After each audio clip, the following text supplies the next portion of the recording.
Vamos lá, meus irmãos, vamos lá. Começando aqui nossa 8ª aula de História dos Avivamentos. Como é costume, já oramos, mas mais uma vez, graça e paz. Estamos aqui juntos. Amém. Nossas aulas são gravadas. Boa noite, meus irmãos, graça e paz. Boa noite. Graça e paz. Amém, graça e paz a todos. Amém. Amém. Joia. Hoje nós estaremos concluindo os slides e já vamos entrar no nosso livro-texto. Então, hoje, inclusive, eu tinha dito na última aula que nós não falaríamos mais sobre aquele finalzinho do século XIX, início do século XX, mas eu achei por bem, fazendo as minhas lições de casa, eu falei assim, eu acho que vai ser muito importante voltarmos um pouquinho para fazer o elo entre o finalzinho do século XIX e o século XX, para a gente entender melhor esse contexto. Então, hoje, eu vou pegar um pouquinho o slide de número 10, quero trabalhar um pouco naqueles que foram os movimentos que prepararam o terreno para as grandes cruzadas e os grandes televangelistas, e também para aquilo que a gente chama como avivamento pentecostal, avivamento na Rua Azusa, o surgimento desses grupos que se espalharam não só na América, mas em vários lugares do mundo.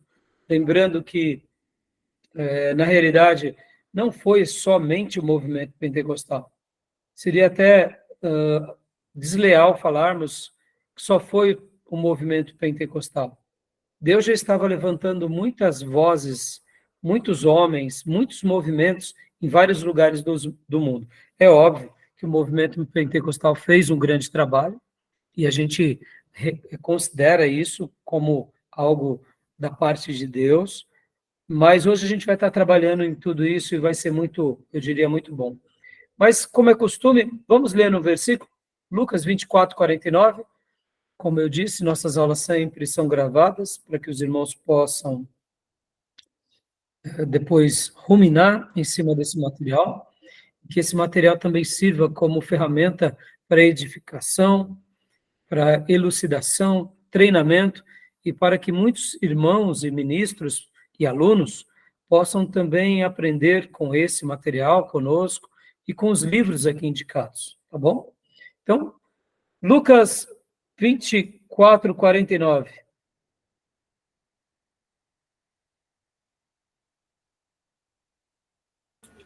Aquele podcast que o senhor postou, meu pai do céu, maravilhoso, hein? O do Saião e do Frank Ferreira. Rapaz do céu, Maravilhoso, maravilhoso. Ali é uma bomba de conhecimento. Uma bomba de conhecimento, uma síntese maravilhosa, uma profundidade incrível. Impressionante. Impressionante. Os nossos pastores e professores são duas mentes brilhantes que Deus levantou na nossa nação. Precisamos ler e ouvir tudo que eles têm para nos ensinar. Fantástico, né? Eu confesso que eu fiquei felicíssimo ao ver, e aí eu já compartilhei para vocês.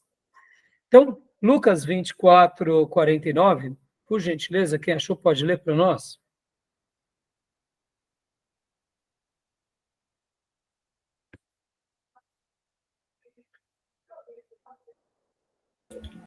Eu posso ler, pastor? Por favor.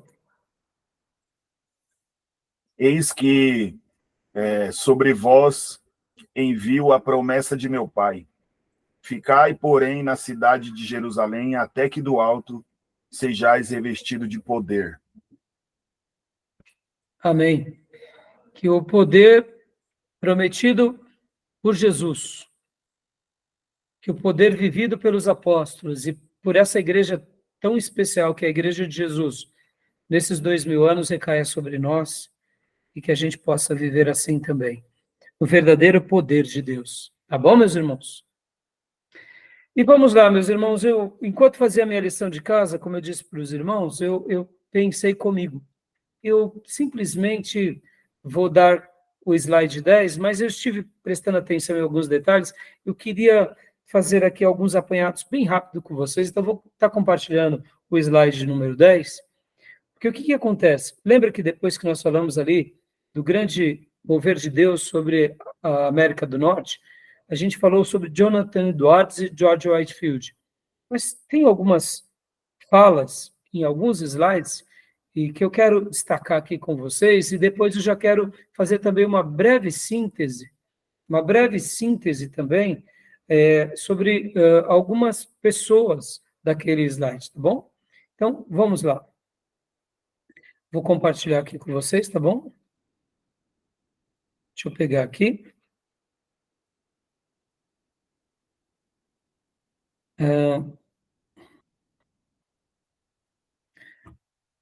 Deixa eu compartilhar com vocês.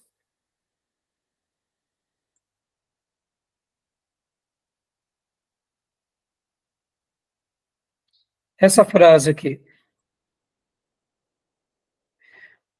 falando sobre Jonathan Edwards, né? Falando sobre a maneira em que o grande avivamento atingiu os Estados Unidos. E uma coisa, né, que eu gostaria que você destacasse, essa última frase aqui, as obras que ele escreveu. Alguém leia para mim esse terceiro ponto, por gentileza. Vamos ver. Além da sua pregação profundamente bíblica e comprometida com a soberania de Deus, Edwards deu outra importante contribuição à causa do avivamento. Num conjunto de escritos brilhantes, ele descreveu detalhadamente os fenômenos religiosos do seu tempo e fez uma série de análises extremamente perspicazes dos mesmos, destacando seus aspectos positivos e negativos. Dá uma pausa até aí, por favor, Jânio. Olha só, por que eu estou querendo destacar agora aqui? Na aula de hoje, eu quero que você, como seminarista, como estudioso, mergulhe no que a gente vai tratar, dando o viés da fé, de que é possível que Deus tenha feito tudo o que a gente vai aprender, mas também usando a nossa mente de forma crítica, como fazia Jonathan Edwards. Por quê? Porque, de fato, Jonathan Edwards, ele era esse pastor catedrático, juntamente com a sua esposa, mas piedoso.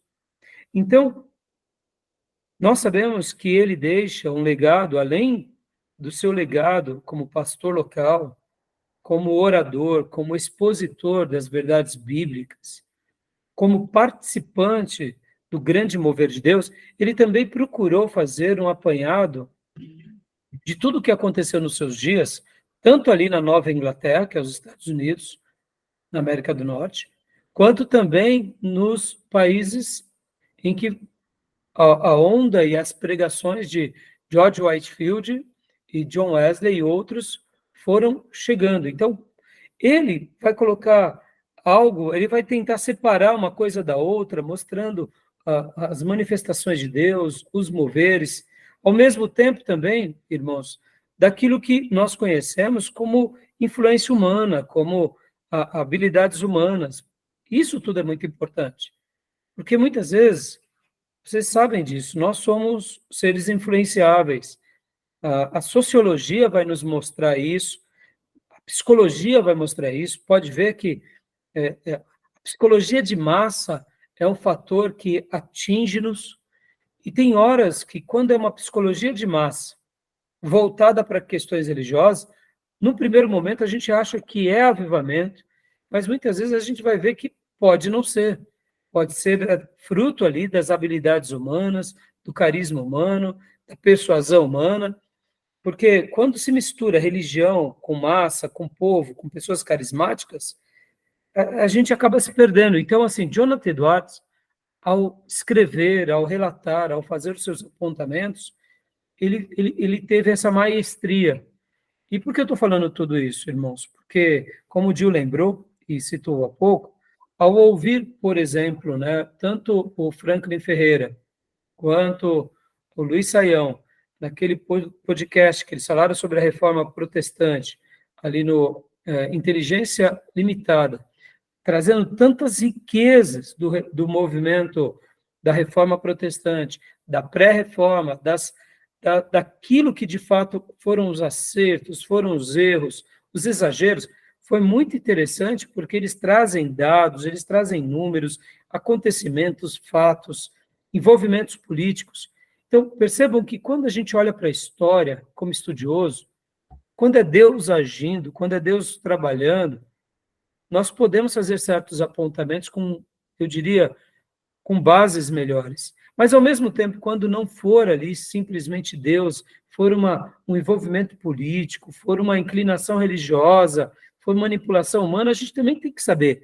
Por que eu estou falando tudo isso? Hoje a gente vai fazer essa ponte entre esses grandes moveres que saíram da Inglaterra, chegaram nos Estados Unidos, varreram os Estados Unidos, foram espalhados para o mundo, e que nas outras décadas também a gente vai vendo Deus levantando pessoas e culminando depois nesse grande mover, que é o mover pentecostal, e querendo Deus, hoje na nossa aula a gente vai falar sobre o avivamento da Rua Azusa, os avivamentos pentecostais, depois aquilo que a gente também conhece como uma renovação que acontece nas igrejas históricas, nos Estados Unidos, no Brasil. Então, ou seja, isso a gente tem que olhar com muita piedade, com muita devoção, mas de uma forma muito crítica. Para quê? Para que a gente não erre também, para que a gente também não acredite que tudo que acontece no seio de uma igreja é fruto de Deus.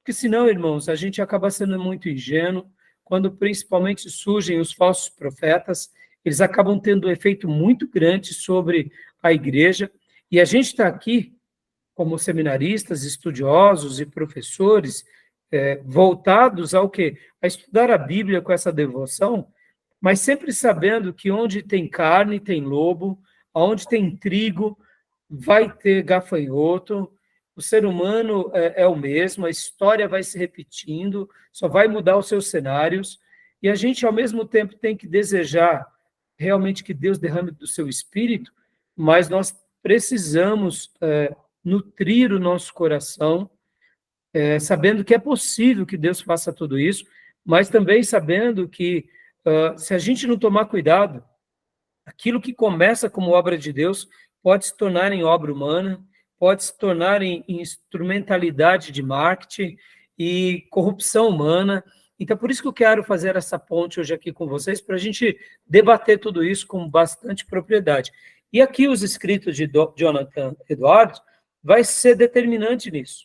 Então, Júnior, leia para nós aqui, agora esse último parágrafo, por favor. Dentre outras obras, destaca-se Fiel Narrativa da Surpreendente Obra de Deus, 1727, marca distintiva de uma obra do Espírito de Deus, 1751, e o grande clássico tratado sobre as aflições religiosas, 1746. Olha só, eu queria destacar essas três obras, mas principalmente essa segunda, marcas distintivas de uma obra do Espírito de Deus. E agora, olha só, é possível sabermos, de fato, se é uma obra do Espírito Santo ou não? O que vocês acham? É possível um pastor como Jonathan Edwards escrever e nós dizermos, não, sim, o que ele escreveu, mesmo a gente não estando estudando essa obra aqui, é possível acreditar que quando ele faz essa obra, marcas distintivas de uma obra do Espírito de Deus, ele foi feliz nas suas colocações? É possível que hoje a gente olhe para a história e, ao mesmo tempo, estudando com a história, a gente aprenda coisas relevantes. Algumas coisas nós selecionamos e podemos ser ali contundentes, dizendo, aqui é a obra do Espírito Santo, a gente nota que foi, ali temos dúvida, acolá parece ser mais algo dos homens, ali já é uma heresia. É possível fazer isso? O que vocês acham? Eu acredito que pastor. A gente tem como padrão as escrituras, né? E a gente avaliando alguns detalhes, sempre tendo como base o que está nas escrituras, acredito que dá para a gente avaliar algumas coisas se são do Espírito ou não. Parabéns, parabéns. Era essa a palavra que eu queria ouvir de vocês. A nossa base, o crivo, a peneira é as Escrituras. Então, a partir dela, que é a revelação de Deus, as nossas leituras podem ser leituras que traçamos, que dizemos, sim, notamos ser, ou talvez, ou não. Então, era essa a proposta, né? E por que eu estou falando isso, irmãos? Eu queria destacar, porque aqui, irmãos, percebam, a nossa classe, esse seminário, ele nasce de um contexto avivado. Eu sou fruto de um trabalho, a igreja que eu me converto é uma igreja dentro de uma linha avivada. Eu fui para o Seminário Teológico Batista Nacional, Seminário Avivado. Eu convivi no meio de pentecostais e avivados, e depois eu conheci o mundo tradicional. Então, é muito fácil alguém que passou por uma experiência como a minha ter um apreço muito grande ao movimento avivado pentecostal e ter um demérito a quem? Ao movimento tradicional. Graças a Deus, eu sempre fui muito aberto a essa questão de avaliar tudo, então eu sempre fui muito eclético ao olhar aos nossos irmãos das mais variadas denominações, e quando eu fui para o seminário, ali eu vi o quanto os professores avivados, eles prestigiavam toda a teologia histórica. Então, ali eu cresci amando muito mais a teologia histórica. E o que acontece? Por que eu estou falando tudo isso?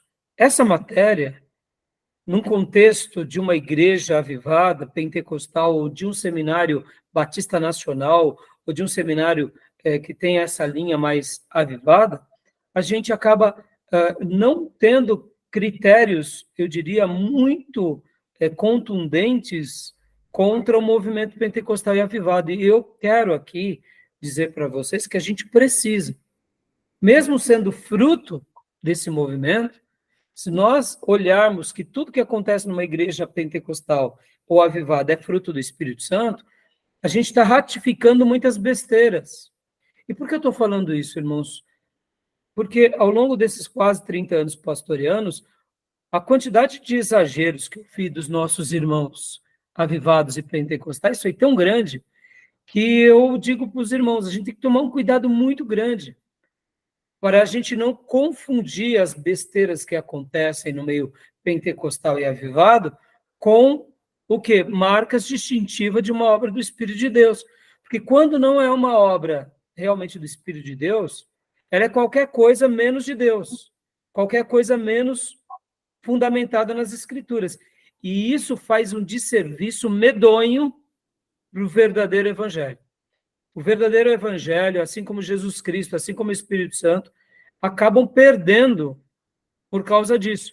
E se nós não formos, ao mesmo tempo, ministros, estudiosos, piedosos, que a gente realmente queira o poder de Deus, mas ao mesmo tempo a gente saiba julgar o que é e o que não é, a gente vai acabar endossando muita besteirada.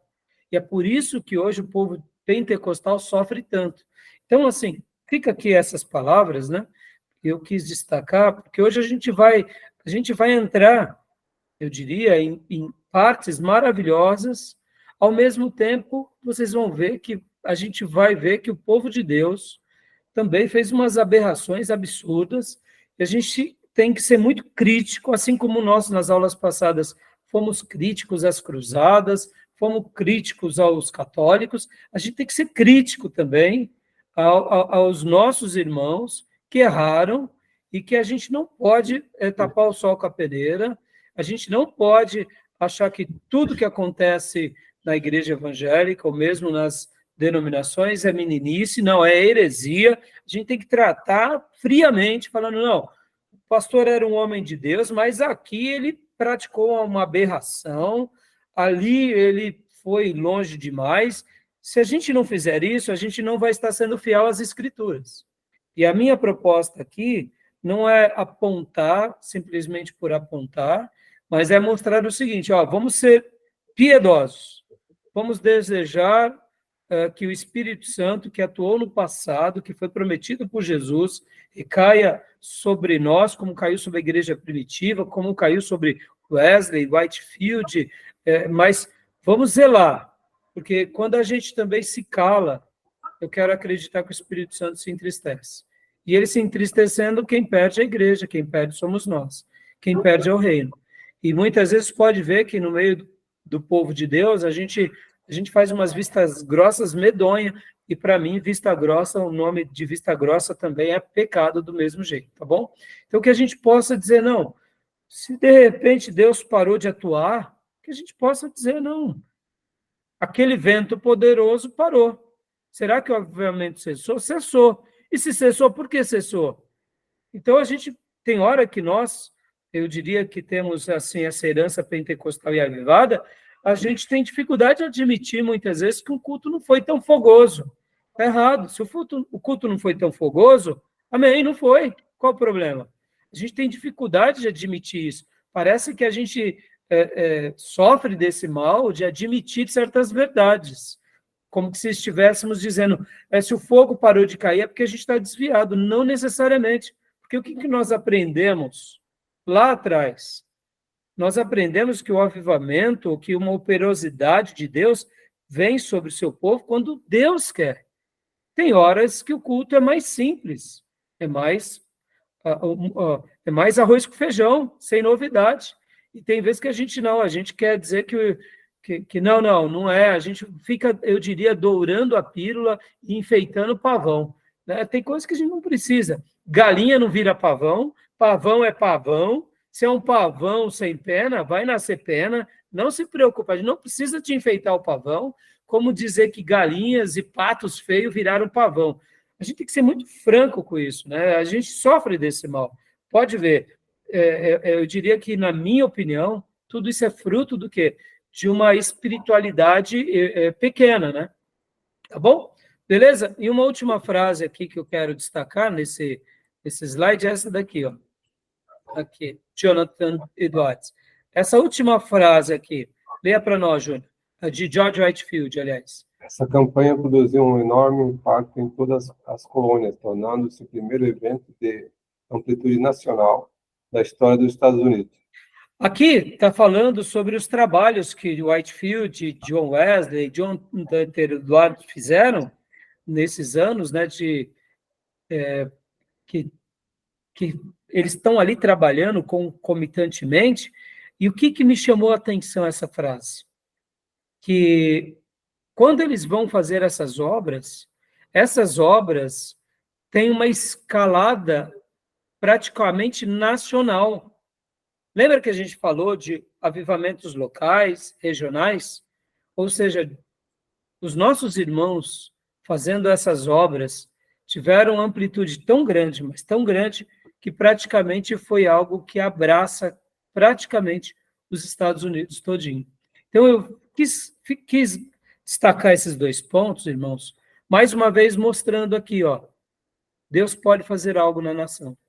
E quando ele fizer, o fruto dele vai se perpetuar. E, ao examinar a história, admitimos que Deus usou George Whitefield, que Deus usou John Wesley, que Deus usou Jonathan Edwards, assim como muitos outros grandes vultos, porque Deus quis assim fazê-lo.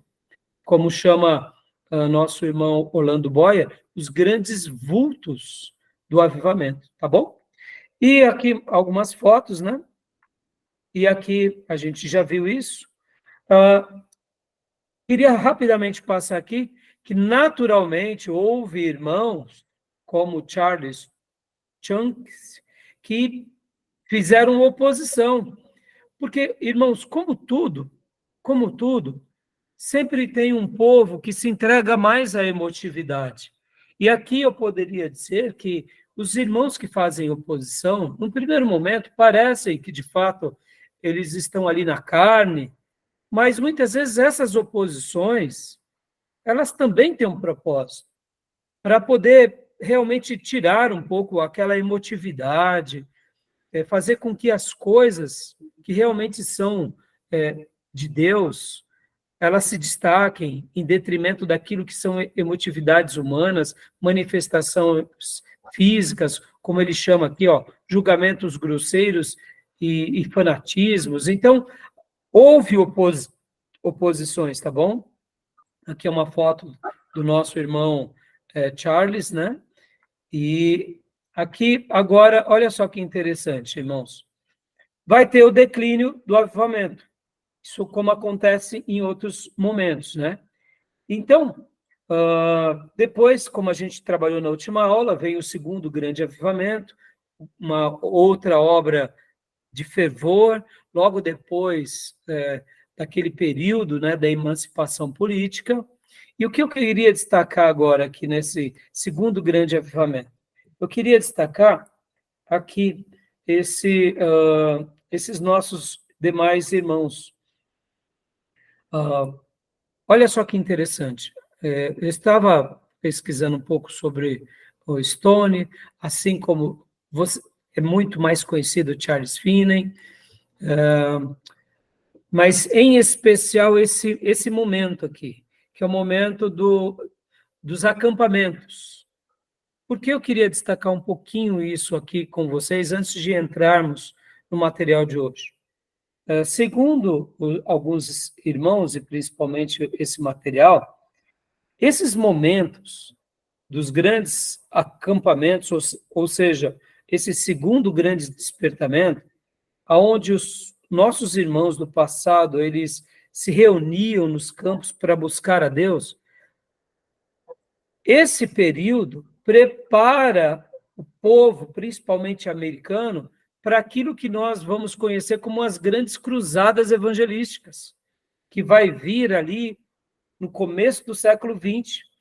Já acaba aqui no século XIX, mas Moody já vai ter muita utilidade nesse movimento aqui, mas não só ele, mas principalmente aquilo que a gente vai conhecer logo no início do século XX como Billy Sunday, que é um grande pregador evangelista, e a gente vai ver ele sendo usado por Deus. Logo na sequência, a gente vai ver o quê? Aquelas cruzadas onde o próprio Billy Graham começa a fazer uma obra notável.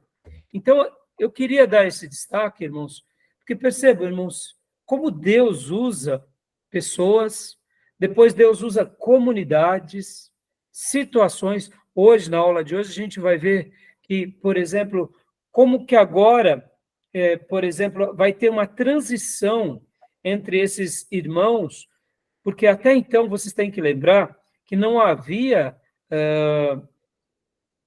a partir daí, entre o século XIX e o século XX, que a gente já vai tendo um pouquinho mais de microfonia, de tecnologia, e os nossos irmãos que estão passando por essa transição, eles usam um pouco desses artefatos tecnológicos para poder também ganhar as massas. É onde surge o rádio, é onde eles vão tendo outros alcances, ou seja, olha que interessante esse momento.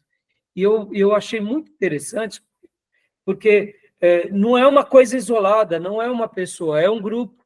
Então, leia para nós, Maísa, esse slide, por gentileza. Nem sim, pastor. Camp Meeting. A partir do segundo grande despertamento, o avivalismo tornou-se um fenômeno bastante generalizado no protestantismo norte-americano, especialmente em sua ala evangélica. Esse interesse resultou em uma curiosa instituição, que perdurou até as primeiras décadas do século XX, o acampamento avivalístico Camp Meeting. Tratava-se de grandes concentrações em zonas rurais, por vezes bastante confusas, em que centenas de pessoas, inclusive famílias inteiras, hospedavam-se em tendas e ouviam por vários dias uma série de pregadores avivalistas. Essas reuniões foram precursoras das grandes concentrações evangelísticas realizadas desde o final do século XIX até os nossos dias, sob a liderança de homens como Moody, Billy Sunday e Billy Graham. Então, percebam, irmãos, eu esqueci de cumprimentar a Viviane, graça e paz, filha. Seja bem-vinda, viu?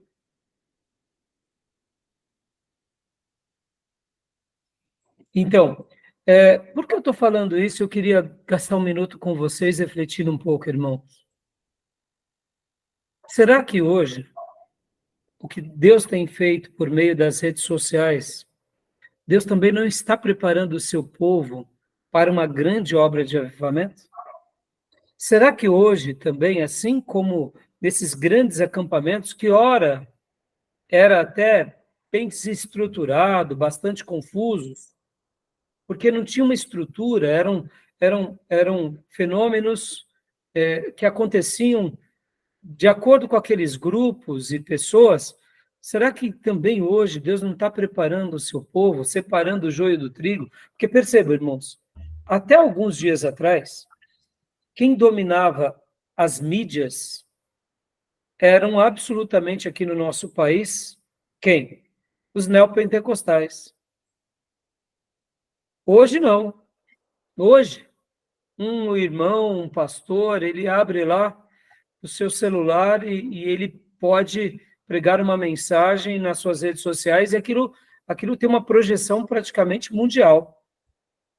Até algumas décadas atrás, para se fazer uma cruzada, precisava ter uma estrutura, as igrejas históricas precisavam se reunir debaixo de uma grande personalidade, que nem Billy Graham, para poder ter uma projeção. E com o surgimento dos pastores midiáticos, e em virtude de tudo o que aconteceu de escândalo a partir de Jimmy Swaggart e de tantos outros televangelistas, houve uma separação. Os próprios filhos de Deus pegaram um pouco de aversão. Mas, como tudo, Deus está no controle da história. E eu posso dizer, irmãos, que pode ver que os neopentecostais, eles tomaram frente de algo, mas que o próprio Deus, num dado momento, entregou isso na mão de todos os irmãos. Porque vocês vão de convir comigo que para fazer uma transmissão, a igreja precisava de muitos apetrechos, precisava de câmera, técnicos, aparelhagem, pessoas especializadas e dinheiro, sobretudo. E quem é que sempre nadou em braçada nessa área? Os neopentecostais. Por quê? Porque as suas propostas sempre foram propostas, eu diria, voltadas a isso. Então, o que acontece, irmãos? Eu quero pegar esse momento de transição e jogar luz aqui para vocês, dando que viesse. Não subestimemos o que Deus está fazendo nesses últimos tempos. Assim como Deus usou pregadores, pastores catedráticos, pastores piedosos, que se lançaram a pregar simplesmente a Bíblia, e Deus fez uma obra maravilhosa, mesmo com alguns exageros por parte de alguns grupos, e outros pastores se colocaram com uma oposição aos exageros emotivos, até mesmo... não tem problema. No meio de todo esse diálogo, Deus vai fazendo o que Ele quer, como Ele quer. Realmente, nós não temos o controle sobre tudo que acontece. No entanto, a gente vai ver essas grandes... Deus está preparando a história do seu povo para essas grandes concentrações que algumas décadas viriam ali na frente. Então, esse momento que acontece não foi à toa. Deus teve um propósito. E agora, só para a gente passar rapidamente aqui, como eu tinha mostrado na última aula, alguns retratos, né? Algumas pinturas, retratando esses momentos. Irmãos, imagina, ficar semanas buscando a Deus, clamando a Deus, orando a Deus, isso é um momento maravilhoso. E vem, então, esse grande evangelista, que é Moody, e depois Billy Sunday. Deixa eu fazer aqui um apontamento sobre Moody, irmãos. Moody começa a sua obra de evangelização não necessariamente seguindo os passos, por exemplo, de John Wesley, nem de Whitefield. Moody começa fazendo um trabalho maravilhoso dentro das escolas bíblicas. Ele vai fazendo trabalhos nas igrejas mais voltados à questão do ensino. Ele não era um catedrático, ele se torna um pastor, vamos assim chamar, quase como um pastor leigo. Chega um dado momento que as escolas bíblicas lideradas por Moody está tão grande e de tanta expressão que aí ele faz uma escolha. Então ele vai e começa então a viajar o mundo, viajar os estados e começa a fazer ali as suas cruzadas evangelísticas. Só para você ter uma ideia, Moody é contemporâneo de Charles de Spurgeon, Charles Spurgeon. Inclusive, ele prega lá na igreja de Spurgeon, no Tabernáculo Metropolitano, e ele vai fazendo uma obra de evangelização e ele se consolida também como um dos grandes evangelistas do século XIX. Depois, não vai dar tempo da gente estar fazendo todos os apontamentos, mas Moody, ele tem, eu diria, um viés. Olha como é interessante, irmãos. Dentro de uma escola bíblica, vai surgindo um movimento que se alastra para a evangelização mundial, principalmente americana. Como é lindo ver isso. Como é lindo ver esses sinais de Deus. É claro que Deus levantou ele, assim como também agora Billy Sunday. Billy Sunday também foi um outro pregador, e semelhante a Moody, ele foi treinado, olha que interessante. Billy Sunday, ele foi treinado, a gente poderia dizer, debaixo de J.W. Champman, que era um pastor, um grande pregador. Billy Sunday, ele já é um pouco mais, a vida dele é um pouco mais, eu diria, diferente, porque, olha, ele era jogador de beisebol.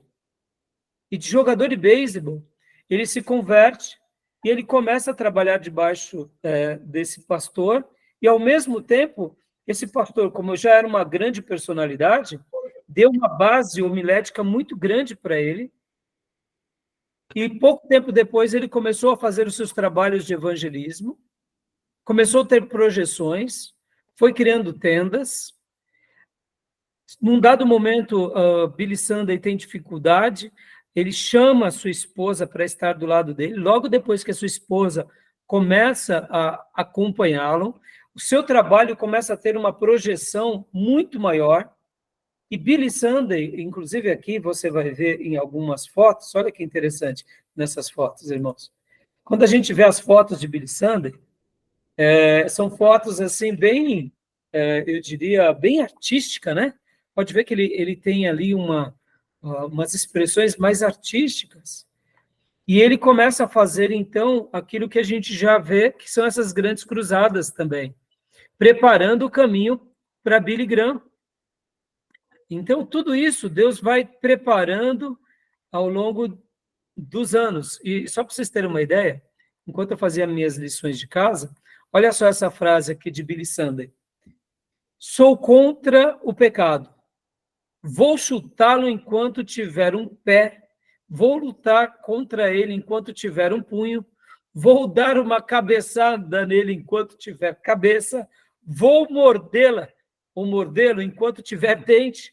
E quando tiver velho, sem punhos, sem pés, e no caso, desdentado, vou mascar até voltar para casa. Ou seja, eu vou lutar contra o pecado, etc. e tal. Então, frases muito fortes de Billy Sunday, né, marcaram o ministério dele. E ele era, assim, muito carismático, e não só carismático, mas ele também tinha essas expressões bem artísticas. Isso nos faz lembrar quem, irmãos? Qual era o grande pregador que tinha uma expressão de palco assim muito artística? Whitefield. Whitefield, exatamente. Então a oratória dele vai alcançando e vai alastrando. O que acontece? Ele vai construindo tendas, e em uma das tendas que ele constrói, naqueles dias teve uma grande nevasca, e a tenda veio abaixo. E o que ele acabou fazendo, irmãos? Ele unia um pouco da estratégia dele, porque já como ele tinha sido jogador de beisebol e ele era muito conhecido, Então, quando ele queria ir para uma cidade, ele chegava naquela cidade, ele chamava os amigos do beisebol, ele marcava encontros de veteranos de beisebol, e ao mesmo tempo em que ele usava dessa estratégia, logo ele também convidava outros irmãos para fazerem as suas cruzadas. Ali ele construía tendas, agora não mais de tendas fracas, mas de alvenaria, ou melhor, de madeira. E aí ele levantava fundos, isso também facilitou para que ele pudesse ter mais recursos. Ao mesmo tempo, vieram também perseguições, porque como ele estava levantando fundos, ele começou a ser questionado, mas ao mesmo tempo, depois que ele fazia essa cruzada, essas madeiras eram destinadas para obras sociais, eram destinadas para igrejas, muitos donativos, Billy Sunday também destinou para a ajuda de pessoas. Infelizmente, logo depois, se não me falha a memória, da Primeira Guerra Mundial, com o advento do rádio, ele foi perdendo um pouco mais de alcance. Tiveram algumas tragédias que aconteceram na sua família, e aí ele foi perdendo aquele vulto, mas ele também foi uma pessoa muito importante na história americana. Para quê? Para a vinda desse outro grande servo de Deus, que nós conhecemos muito bem, que é Billy Graham. E ele a gente não precisa comentar muito, porque a gente sabe muito bem das histórias dele, do amor dele pela palavra, né? Diga, Júnior, o que você ia falar? Parece que esses pregadores que antecedeu aí, e até outros que você mencionou, tinha uma técnica meio parecida com os pentecostais, que a gente conheceu a partir dos anos 70 e 80, não o neopentecostais, isso aí é as palavras. Mas até uma técnica eles têm, né? Um pouco as palavras forte, né? Um pouco mais sensacionalista. Já Billy Graham, eu vejo uma pessoa mais centrada, ele chama atenção, reflexivo dentro da palavra, e ele chama atenção muito para a salvação. Ele faz um enfrentamento do ser humano com a palavra de Deus e o pecado e a salvação. Exatamente. Só para vocês terem uma ideia, hoje, na nossa aula, a gente vai trabalhar sobre por que eu fiz essa transição? O Júnior colocou com muita propriedade.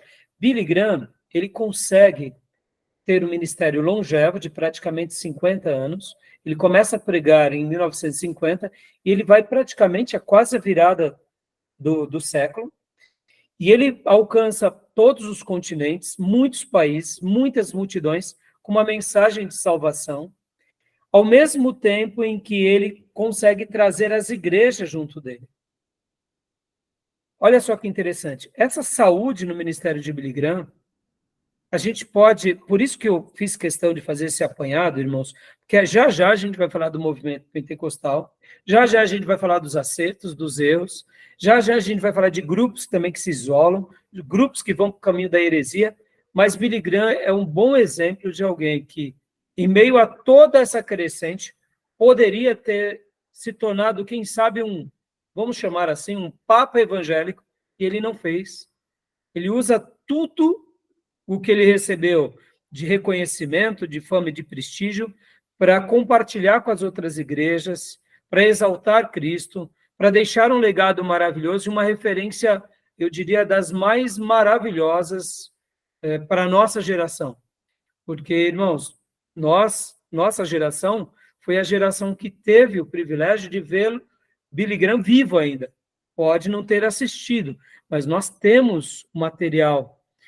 Muitos pastores tiveram o privilégio de vê-lo, participar dos seus congressos, ajudar nos seus congressos. Ou seja, então a gente pode ter referências saudáveis de pessoas que caminham no meio desse mover de avivamento, desse poder sobrenatural que a gente vai tratar na aula de hoje, ao mesmo tempo usufruir de toda a tecnologia, ao mesmo tempo sem se perder com a vaidade, com a soberba, com a vanglória.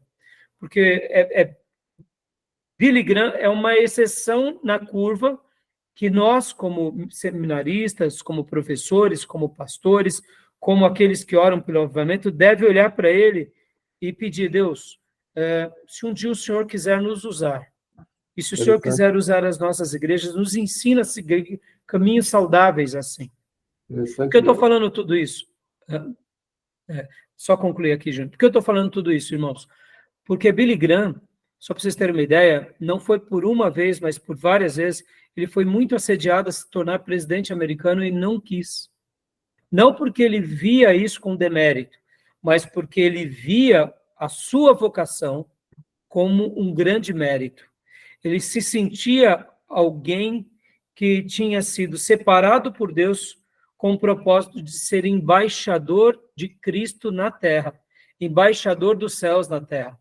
E não foi por uma vez, nem duas, que ele disse, eu não posso me rebaixar, porque no momento que eu aceitar a presidência humana, eu estarei fazendo um trabalho humano, mas já que eu fui comissionado pelos céus para ser embaixador dos céus, eu não posso me rebaixar, mesmo sabendo que como ser humano eu viverei uma vida melhor, mas eu estarei me desfigurando na minha vocação.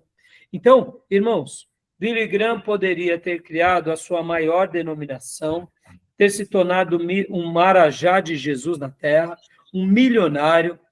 Billy Graham, com a sua vida e obra, ele é uma denúncia aos neopentecostais, aqueles que se enveredam para as heresias, e ele deixa um rastro maravilhoso, eu diria não rastro, mas um legado maravilhoso na sua vida. Estou falando que ele era perfeito, mas eu estou dizendo assim que ele é uma boa referência para que a gente possa seguir. Só para você ter uma ideia, concluir essa fala e deixar o Júnior falar, um jornalista americano, depois de ver ele por tantos anos, com tanto êxito, com tanto glamour, sendo reconhecido mundialmente como essa voz de Deus na Terra, ele dizia, não é possível, esse homem deve ter se corrompido. E aí esse jornalista, que eu não me recordo agora o nome, foi atrás e durante anos vasculhou a vida de Billy Graham, e depois de muitos anos ele se deu por convencido. Porque Billy Graham, o que acontece, irmãos? Ele tinha, só pelo nome que ele carregava, ele poderia, e pelos livros que ele tinha, pelas obras que ele deixou, ele poderia ter se tornado milionário ou bilionário. E tudo que ele tinha uma clareza tão grande com relação ao seu chamado, ao seu exemplo, ao testemunho, ao legado que ele tinha, que todos os seus recursos, quando ele não investia no seu ministério de evangelismo, ele investia em outras igrejas, ele investia em outros grupos. E aí esse jornalista, que durante anos e décadas pesquisou para ver se Billy Graham tinha realmente feito várias falcatruas, chegou à simples conclusão.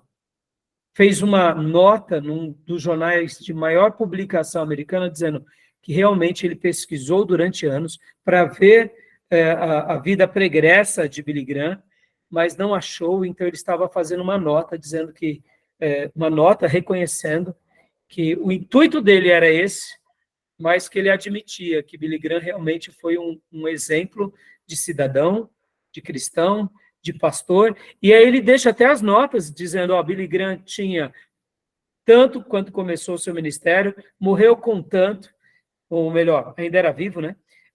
Mas tem tanto hoje, ele tem essa casa que ele tem há tantos anos em tal lugar, ele tem essa casa de veraneio, que é o lugar onde ele vai, que seria o rancho dele, né? Passar as suas férias, ou quando ele precisa descansar, ele vai para lá. Ou seja, o patrimônio de Billy Graham seria o patrimônio de alguém classe média alta, mas ele poderia ser milionário e não foi. Então, percebam, irmãos, por que eu estou sendo enfático? Porque a gente vai hoje estudar aqui várias pessoas, entre algumas que se perdem na promiscuidade, outras que se enveredam por uma vida pregressa, e nesse livro que a gente tem, que é o livro que a gente vai estar trabalhando a partir de hoje, a gente vai ver tudo isso, isso nos envergonha, irmãos. E a gente tem que ser muito franco de admitir que alguns começaram bem e que na caminhada, assim como Salomão, se sujaram, se corromperam. Então, eu quis fazer esse apanhado porque eu achei que eu seria injusto de falar das críticas sem falar de homens como Moody, como Billy Sunday, que mesmo assim, Billy Sunday, só para vocês terem uma ideia, irmãos, Billy Sunday teve um dos filhos de Billy Sunday se suicida, ou seja, pensem nisso, coisa trágica, né? Então, assim, percebam que alguns dos nossos irmãos sofreram muito, O próprio Billy Graham, eu me lembro bem disso, certa ocasião perguntaram para a esposa de Billy Graham se ela tinha cometido alguns deslizes, ela disse, não, adultério eu nunca cometi, mas assassinato eu quis muitas vezes, querendo dizer assim, eu queria matar meu marido, porque enquanto... e quem era o assassinato que ela queria... Em quem ela queria cometer? O próprio marido, porque o que acontece? Enquanto ela estava ali sofrendo para cuidar dos filhos, ele estava viajando o mundo, então pensem como que ela sofreu, a esposa de Billy Graham. Eu me lembro de um episódio que o Frank Grant, se não me falha a memória, foi ele derrubou uma árvore com uma arma, irmãos. Imagina a mídia americana dizendo que o filho de Billy Graham derruba uma árvore com uma metralhadora, com rifle, coisa do tipo. Então, percebam, os nossos irmãos não deixam um legado ruim. Eles sofrem como a maioria de nós sofremos, e é isso que eu quero destacar, porque nas páginas da Bíblia, o nosso Abraão diz meia verdade, o nosso Davi, ele tem o pecado de Betseba e depois tem o pecado do recenseamento. O nosso Pedro negou Jesus 3 vezes. Ou seja, e é isso que a gente tem que aprender. A gente tem que aprender a falar a verdade pela verdade. Quando o Espírito Santo usar alguém, ele usou. Quando foi um movimento sobrenatural transformando as vidas, foi. Mas quando o nosso irmão também tiver um problema, a gente vai falar do problema, um pecado, a gente vai falar do pecado, e não vai ter medo de pontuar como o Jonathan Eduardo fez, tá bom? Diz, Júnior. Não, só um Billy Graham, acho que talvez eu e você, né, tivemos o privilégio, né, de assistir, né, as cruzadas do Billy Graham, que passava para mais de 180 países, né, e era via satélite, né, televisão aberta, acho que a televisão fechada, depois é que surge. E eu acredito também que era uma fase, e era a palavra dele, a palavra que ele pregava, é uma palavra de salvação para o alcance da humanidade, né, dos seres humanos, porque tinha muitos países, né, que até a questão dos missionários ainda os países ainda não tinha sido alcançado, né? Sim, sim. E aqueles que foram no passado, né, Júnior, missionários que estavam ali quebrando pedra, querendo ou não, ele foi uma voz de Deus, né, para trazer esses frutos. Então é isso aí. Obrigado, viu, Júnior? E aqui, irmão, só para a gente concluir, queria falar mais alguma coisa, Júnior? Não, acho que é só isso mesmo. E acho que é Joia. a fase da igreja, né? Porque Sim. a gente pensa em avivamento e às vezes também podemos até entender também como às vezes um sinônimo de uma fase da igreja, porque se a gente pega na fase 70 e 80, que nós somos mais antigos, pegamos essa fase da igreja, se a gente olharmos para hoje, a igreja nesse tempo, o tempo que Billy Graham atuava muito, a igreja era mais envolvida.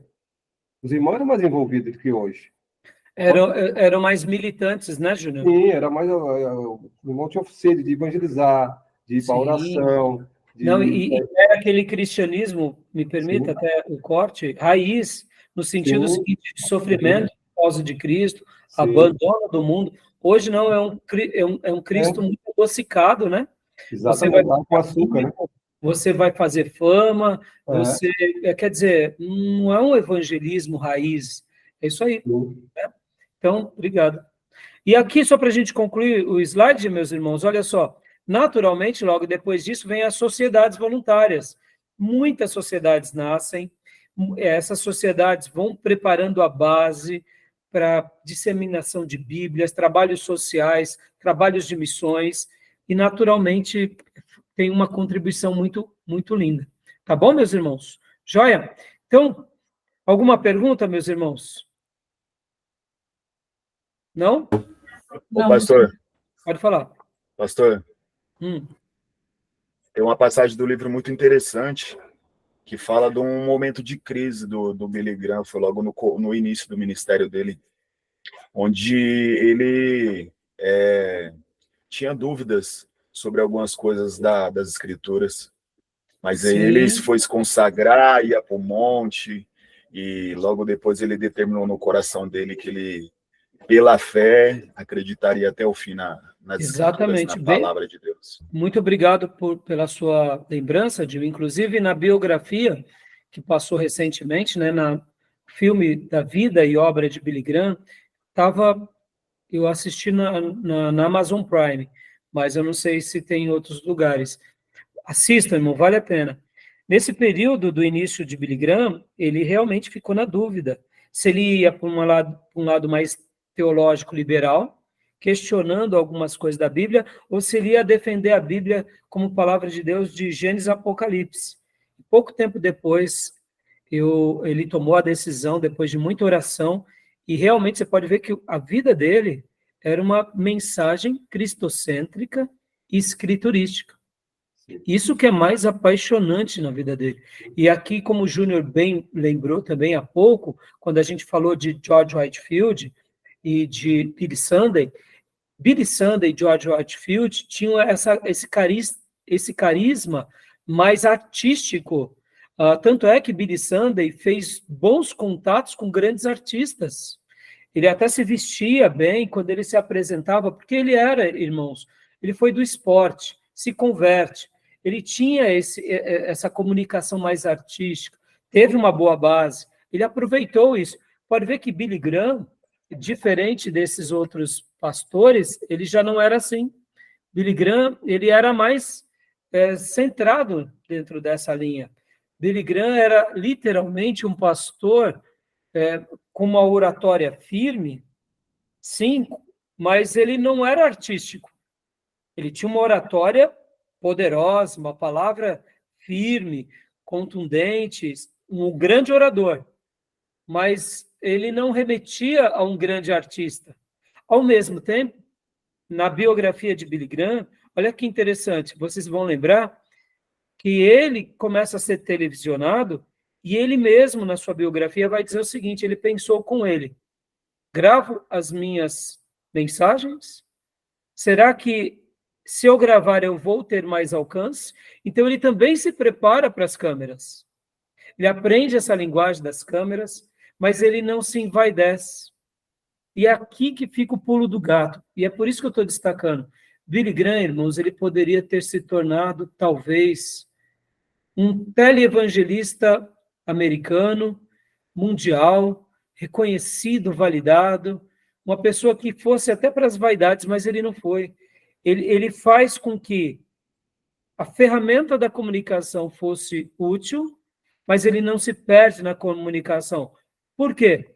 Porque ele não cria o império dele financeiro, ele não cria o ministério dele solo, ele não se envaidece no sentido da mensagem, ele poderia ter uma mensagem mais palatável, mas não, ele crê na palavra de Deus, ele crê, e aí naquele livro que ele tem, que é o livro que ele escreve sobre o Espírito Santo, a aula de pneumatologia, eu até trabalho um pouco sobre isso, ele tem uma frase clássica, que ele diz o seguinte, que tudo que é feito pelo poder do Espírito Santo perdura.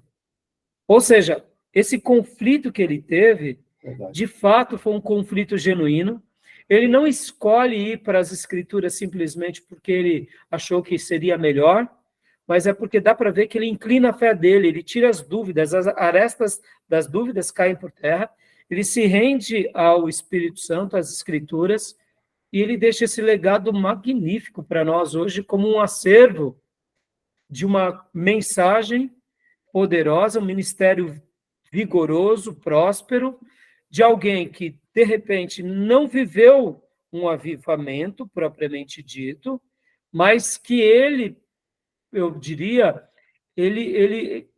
quando eu falo ele viveu, no sentido assim como foi George Whitefield, mas ele foi um canal de Deus no mover, onde muitos, quem sabe, foram avivados e viveram esse avivamento, como a gente viu recentemente no material que a gente passa da Ilhas Fiji, como a gente viu e aprendeu aqui no avivamento no País de Gales. Ou seja, Billy Graham, ele foi um instrumento do Espírito Santo, não tenha dúvida. Né? Hã? Era salvação. Era salvação. Queda do homem, salvação. Exato. E ele deixava... isso. Exatamente. Ele deixava... Desculpa, Júnior, pode falar. A gente entrou num período que você não vê mais pregação Até a igreja não quer ouvir.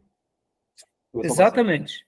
E ele fez tudo isso e deixa isso para o reino de Deus, não toma proveito, criando o ministério dele. Então, meus irmãos, é maravilhoso e é lapidar a vida e a obra de Billy Graham para nós. Muita gente era alcançada nas cruzadas dele, era gente, o mundo inteiro que era alcançado. Exatamente. Tá bom, meus irmãos? Então, terminamos aqui. Agora a gente vai entrar nos slides 11, que são os últimos slides, são 4 slides. Se não der tempo agora de nós concluirmos hoje, a gente conclui semana que vem, porque agora a gente vai fazer uma ponte entre os slides e o nosso livro-texto, tá bom? Beleza? Esses livro-texto que a gente vai, inclusive, compartilhar agora, né? Porque a partir de agora, a gente vai estar trabalhando nesses slides e no livro do John Walker, tá bom? Beleza? Vamos para o nosso intervalo? Mais alguma pergunta, meus irmãos? Não, tranquilo. Tranquilo? Tranquilo. Irmãos, o material de História dos Avivamentos, percebam que a aula se torna um pouco desafiadora, ou bastante desafiadora. Por quê? Porque nós temos muito material. Não é pouca coisa, né? A gente tem muita coisa. Então, nós temos a história do avivamento bíblico, Velho Testamento e Novo Testamento. Temos a igreja primitiva, temos o início dos séculos, temos a Idade Média, temos a pré-reforma, temos a reforma, depois da reforma, os grandes avivamentos, até chegar hoje. Ou seja, irmãos, a gente poderia fazer um curso somente sobre esse tema, que temos material, mas o propósito mesmo é realmente ver os sinais de Deus na história bíblica, na história da igreja, nos nossos dias, e, sobretudo, orar. Assim como Deus usou Billy Graham, que Deus possa levantar muitos irmãos para usar, como Ele desejar, sendo nas escolas bíblicas, como foi Moody, sendo de forma catedrática, como foi Jonathan Edwards, sendo um pregador que vai às praças, como foi John Wesley e George Whitefield, ou seja, que Deus possa fazer como Ele bem desejar conosco, né? Tá bom? Beleza, meus irmãos? Amém. Então, vamos parar aqui, que já deu o nosso tempo, né? Beleza? E vamos para o nosso intervalo? Fechado? Combinado. Combinado. Então, vou parar a gravação aqui e a gente retorna logo na sequência, tá bom? Fechado? Ok. Fechado.